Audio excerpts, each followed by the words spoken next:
Right, PixaRoll actually is a mobile app that takes your photos from your phone and it turns them into different mementos like posters, stamps, and photos, so that people can actually use it to keep as keepsake.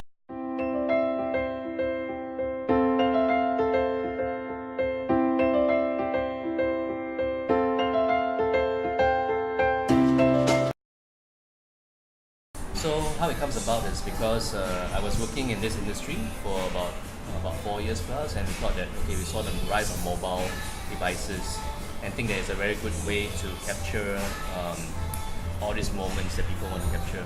But when after they capture it, at the end of the day, they can't translate it to something that's physical, to put it up on the wall, to put it in an album and things like that. So we decided, hey, why don't we come up with a mobile app that can does this kind of printing of photos easily. I think the first part is how do you convince your founders that this is an idea that you can work on. Very important is founder fit, because everyone has different expectations. So I think you have to sit down and talk about expectations of this venture first. And then those who are skeptical about it, they do have their reasons. So you listen to their reasons and find out if it's valid fear. Because fear is sometimes everyone has fears of certain businesses, new ventures, but whether is it realised and realistic, that's another question. I have a founder who was actually skeptical of this business.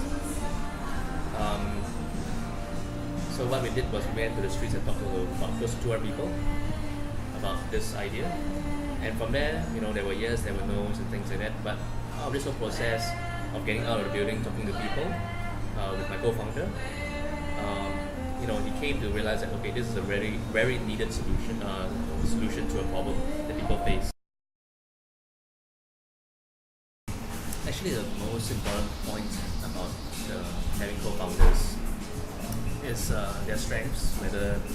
How could their strengths actually leverage with your strength to create a better or more scalable business? But most important is whether everyone sees the big vision together. Because as the person who comes up with the idea, there's always one person who actually has the bigger picture. And it is that person's duty, if he is finding other co-founders, to convince them about this big vision. I think most important is the spirit of never say die. That whatever problems that you face, always try to find a solution around it. And that will make an entrepreneur look very flexible.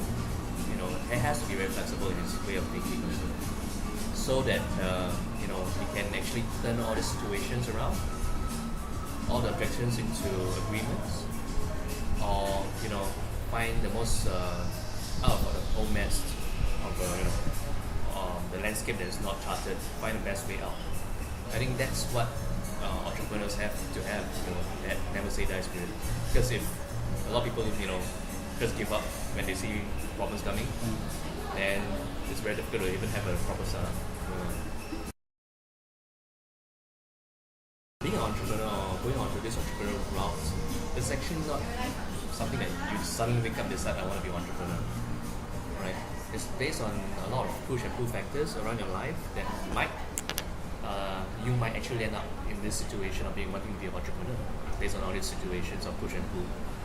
Or it is all the experiences that you have gained in your corporate world that you decided that, hey, I think it's time for me to step up because I think it's the next logical move.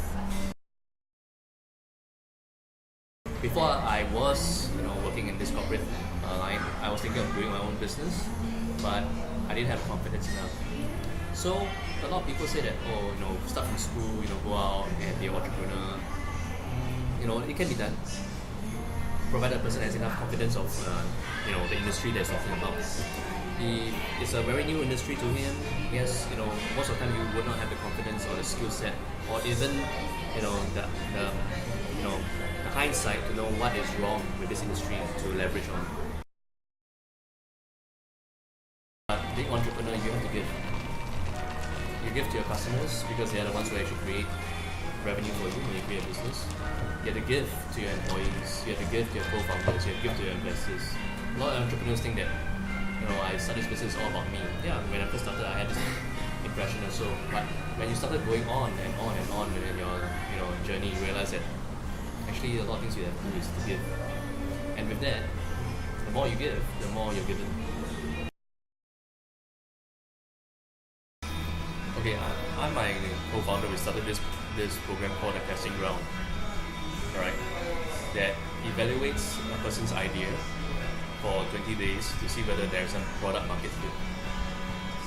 I think the most important thing about what young people need nowadays is to understand what do they really want in life. Right? Everyone wants to be an entrepreneur, but can they take up the challenge of being one? So my advice for young people right now is to understand who you really are and what do you really want to do.